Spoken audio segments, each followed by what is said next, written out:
కొత్త బిజినెస్ కోసం ఆలోచిస్తున్నారా? ఈజ్ ఆన్ డిస్ట్రిబ్యూషన్ కోసం కాల్ చేయండి 9154729854.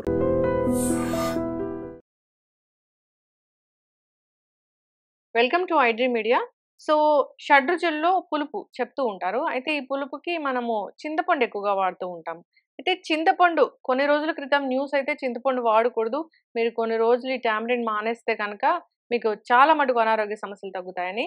ఇప్పుడు ఏం చెప్తున్నారంటే చింతపండు మంచిదే, క్యాన్సర్ సెల్తో కూడా ఇది ఫైట్ చేస్తుంది. ఇప్పుడు బాడీలో ఉన్న ప్లాస్టిక్ని కూడా బైండ్ చేసి బయటికి పంపించగల శక్తి చింతపండుకుందని.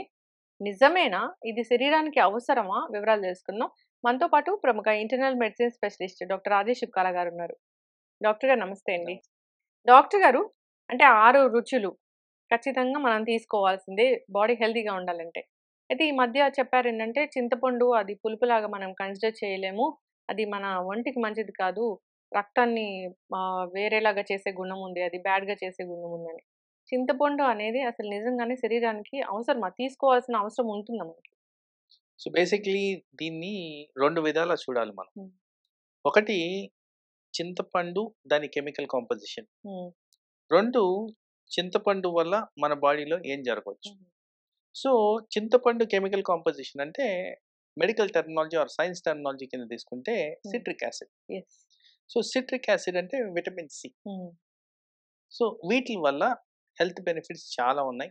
For example anti oxidant property, free radical injury తగ్గించడం, అలాగే హీలింగ్ ప్రాపర్టీస్ పెంచడం, ఇలాంటివన్నీ కూడా తత్వం ఉన్న సబ్స్టెన్స్ చింతపండు.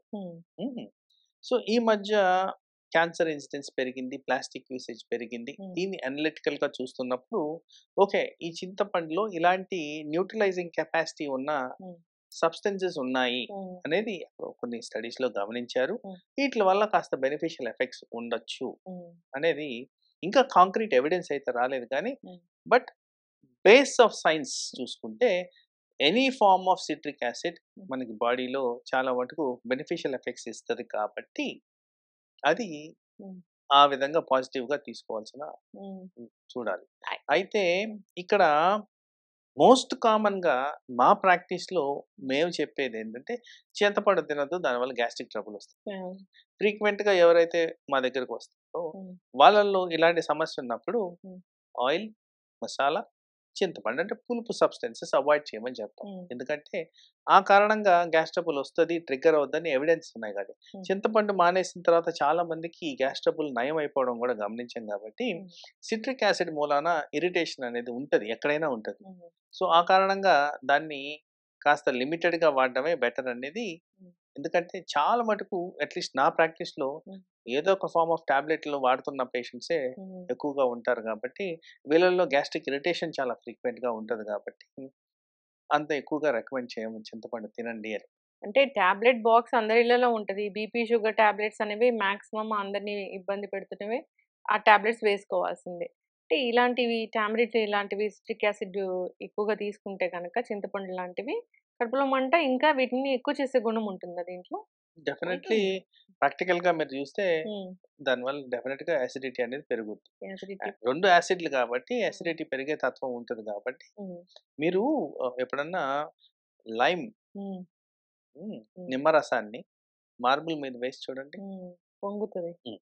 సో ఆ తత్వం ఉన్నదాన్ని మనం రెగ్యులర్ గా లోపలికి వేస్తే అక్కడ కూడా పొంగుద్ది. అంటే లెమన్ కూడా మంచిది కదా అయితే మనకి. అంటే ఏదైనా మనకి రిక్వైర్డ్ అమౌంట్స్ లో తీసుకోవడం, ఆ రిక్వైర్డ్ డైల్యూషన్స్ లో తీసుకోవడం, అవసరమైన చోట అవాయిడ్ చేయడం అనేది. ఇప్పుడు ఇలాంటి ఐటమ్స్ అన్ని కూడా ఏవైతే ఫుడ్ ఐటమ్స్ ఉంటాయో rationalised, customised to the need of the patient.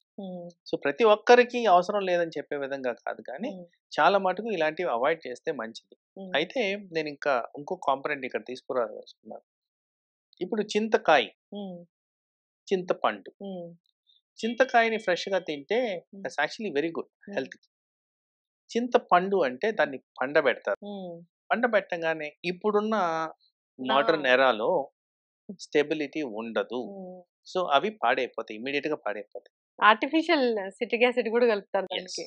So దాంట్లో కలుపు అంటే అది ఏం యాసిడ్ మనకు తెలియదు, కానీ ఇట్స్ ఏ కెమికల్ ఫార్ములేషన్ తో స్టోర్డ్ అయిన సబ్స్టెన్స్. మరి అలాంటి వాటి వల్ల మళ్ళీ అనర్థాలు పెరుగుతాయే కానీ ఏవైతే మనం క్యాన్సర్ నివారణకు వాడాలనుకుంటున్నామో, ప్లాస్టిక్ నివారణకు వాడాలనుకుంటున్నామో, అడిషనల్గా ఇంకొక కెమికల్ యాడ్ చేస్తున్నాం కదా, దాని కారణంగా కూడా అనర్థాలు జరుగుతాయి. కాబట్టి ఇంకా కాంక్రీట్ ఎవిడెన్స్ రాలేదు కాబట్టి దాని మీద కంక్లూషన్ చేసుకోవడం మంచిది కాదు. ఐడియల్ సినారియో ఫ్రెష్ అవైలబుల్ చింతకాయని కానీ తింటే, మనం ఎట్లా ఉసిరికాయ తింటే మంచిది అనుకుంటామో ఇది కూడా ఆ విధంగా చూసుకోవచ్చు. అది కూడా బాడీకి సూట్ అయితే కొంచెం పచ్చి చింతకాయలు అయితే మంచిది. అయితే డాక్టర్ గారు, నేను అడిగిన క్వశ్చన్ ఏంటంటే, ఈ మైక్రో ప్లాస్టిక్స్ ఏవైతే ఉంటాయో మన శరీరంలో, ఆబ్వియస్లీ మనం ఇప్పటికి ఎంతో ఉండి ఉంటుంది ప్లాస్టిక్. చింతపండు అనేది మనం తీసుకుంటే కనుక అది బైండ్ చేసి బయటికి పంపించే శక్తి ఉంటుంది, రీటాక్స్ చేస్తుంది అనేది. అంటే ఇది అసలు ఎంతవరకు కరెక్ట్, అవుతుందా లేదా అనేది ఇంకా అధ్యయనాల్లో ఉందనే చెప్తున్నారు. కాకపోతే దానికి అంత శక్తి ఉందని చెప్తూ ఉన్నారు. సో సమ్ బెనిఫిషియల్ ఎఫెక్ట్స్ ఉండొచ్చు, కానీ టు వాట్ ఎక్స్టెంట్ అంటే దీనికి ఒక కాంక్రీట్ ఎవిడెన్స్ అనేది కావాలి. ఒక 2-3 స్టడీస్లో వచ్చినందుకు సరిపోదు. అండ్ డ్యూరేషన్ కూడా కాస్త లాంగ్ డ్యూరేషన్కి ఇలాంటి స్టడీస్ చేస్తే అప్పుడు మనకి ఎఫెక్టివ్గా ఎంత డిఫరెన్స్ వస్తుంది అనేది కూడా చాలా ఇంపార్టెంట్ అవుతుంది. ఎందుకంటే క్యాన్సర్ ఇన్సిడెన్స్ అనేది పెరుగుతుంది, ప్లాస్టిక్ యూసేజ్ అనేది ఇన్వేరియబుల్లీ డిఫికల్ట్ అవుతుంది. సో దాని కారణంగా ఇలాంటివి న్యాచురల్ పద్ధతుల్లో మనకి ఆన్సర్స్ కానీ దొరికితే నథింగ్ లైక్ దట్. కానీ నిజంగా ఎంత ఎఫెక్టివ్ ఉంటుంది అనేది ఫస్ట్ ప్రూవ్ చేయాల్సిన అవసరం అయితే ఉంది. విటమిన్ సి అంటే విటమిన్ సి ఏ ఫామ్ లో తీసుకున్నా శరీరానికి మంచిదే. ఇప్పుడు పొద్దునే లేచి గోరువెచ్చని నీళ్ళలో నిమ్మకాయ కలుపుకొని తీసుకుంటే సఫిషియెంట్ విటమిన్ సి వస్తుందా డాక్టర్ గారు? సఫిషియెంట్ విటమిన్ సి అంటే అది యాక్చువల్లీ 3 times తీసుకోమని చెప్తారు. మనకి రిక్వైర్డ్ ఉన్న స్ట్రెస్ టైంలో మేము జనరల్గా చెప్పేది 500 mg 3 సార్లు వేసుకోండి, దానివల్ల బెనిఫిషియల్ ఎఫెక్ట్స్ ఉంటాయి అన్నారు. ఇప్పుడు బాగా ఈ ఫ్లూ జ్వరం వచ్చింది, ఆ టైంలో కోల్డ్ కాఫ్కి చాలా ఎఫెక్టివ్గా పనిచేస్తుంది. యూరినరీ ట్రాక్ట్ ఇన్ఫెక్షన్ ఉంది, దాంట్లో కూడా విటమిన్ సి బాగా పనిచేస్తుంది. సో ఎక్కడన్నా వూండ్ దెబ్బ తాకింది, వూండ్ హీలింగ్లో కూడా విటమిన్ సి బాగా పనిచేస్తుంది. పంటి దగ్గర ఇన్ఫెక్షన్స్ వచ్చాయి, ఇన్ఫ్లమేషన్, జింజివైటిస్ అంటాం, వాటిలో కూడా విటమిన్స్, ఇట్లా విటమిన్ సికి చాలా ఇంపార్టెంట్ హెల్త్ రోల్ అయితే చాలా ఉంది. బట్ తీసుకున్నప్పుడు సపోజ్ ఇదే సివియర్ అసిడిటీ కాజ్ చేస్తున్నారు వాళ్ళకి, దానివల్ల అనర్థాలు అనేది రాకూడదు. సో ఎప్పుడు నేను చెప్తుండేది ఏంటంటే ఆ పేషెంట్కి ఎంత రిక్వైర్మెంట్ ఉంది, దానివల్ల ఏమి డిస్కంఫర్ట్ ఉంది, ఇలాంటివన్నీ తెలుసుకొని అలాంటి అడ్వైజెస్ ఇవ్వడం కరెక్ట్. జనరల్గా అయితే ఏది ఎక్సెస్గా తీసుకోకూడదు, లిమిటెడ్ క్వాంటిటీ ఆఫ్ రికమెండ్ చేస్తారు ఎవరైనా, కానీ దాంట్లో ఉన్న విటమిన్స్ మినరల్స్ అందాలంటే మనం ఆ విధంగానే తీసుకోవాలి. అయితే మీరు చెప్పారు ఏంటంటే పచ్చి చింతకాయలు, ఓకే, ఫ్రెష్ పచ్చి చింతకాయలు తీసుకుంటే కనుక అది కూడా వాళ్ళకి పడితే సూట్ అవుతే సెట్ అవుతే లిమిటెడ్ క్వాంటిటీ తీసుకుంటే సఫిషియంట్ విటమిన్ సి అనేది అందుతుంది, ఇమ్యూనిటీ పెరుగుతుంది. సో ఇక ప్లాస్టిక్స్ని తీసేస్తుందా బాడీ నుంచి అంటే ఇంకా రీసెర్చ్ స్టేజ్లోనే ఉంది. చాలా చక్కటి ఇన్ఫర్మేషన్ డాక్టర్ గారు, ఫాలో అవ్వాలని కోరుకుంటున్నాను. ధన్యవాదాలు. నమస్తే. Sir, one life lesson what medicine has taught you. Whatever you can do without expecting.